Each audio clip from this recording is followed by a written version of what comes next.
Good morning po. Uy! Teka lang naman, ang bilis mo naman maglakad. Kita mo nakahils yung tao eh. Uy, Vic!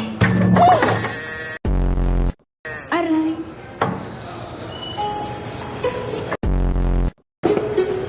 Sakit mo na. Okay ka lang? Hindi ba't 9 a.m. pa yung meeting mo? Sasalita yung door. Hoy, babae! Ilang oras mo balak to meeting ka? Nandiyan ka pala. Alam mo, ang galing dito sa inyo. Kahit driver may laptop.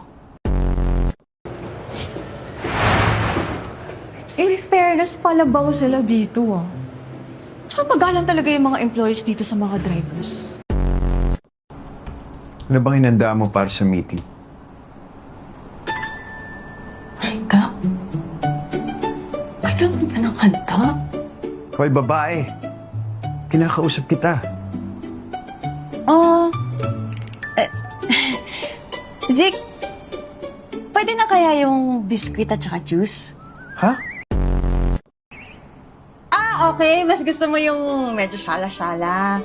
Sige, kung ayaw mo ng juice at saka biscuit, baka pwedeng cookies at saka soft drinks. Okay na ba yun? Oh, level up na yun, ha? Hello? Hello? May I take your order, please? The fuck? Wow, ang galing ng boses to nag-live. Parang nasa harap ko lang siya. Ako yun. Ako yung kausap mo. Ay, ikaw ba yun? Ikaw naman kasi. Bakit hindi mo sinasabi ikaw pala yun? Hindi ka nagpapakilala. Ay, sa bagay nga pala, no? Driver ka nga pala. What? I'm not a driver. Tama, Zik. Tama.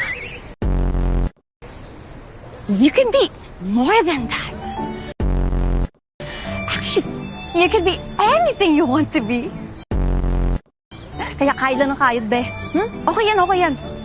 Hey. Di mo walang bubuksan.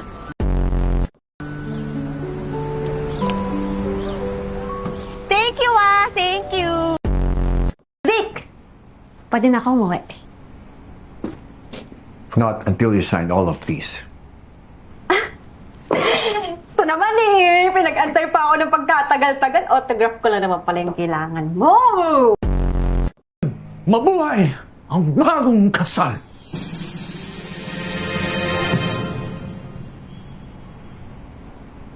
Sino ka nasal? Sino pa ba? Edi ikaw. Ako? Paano? Tsaka bakit hindi ako invited sa sarili kong kasal? Kasal ako dito kay Mr. Roswell? Ha? Eh parang lolo ko na yan eh! Ayan, uuwi na po ako. Susumbong ko kayo kay Mami.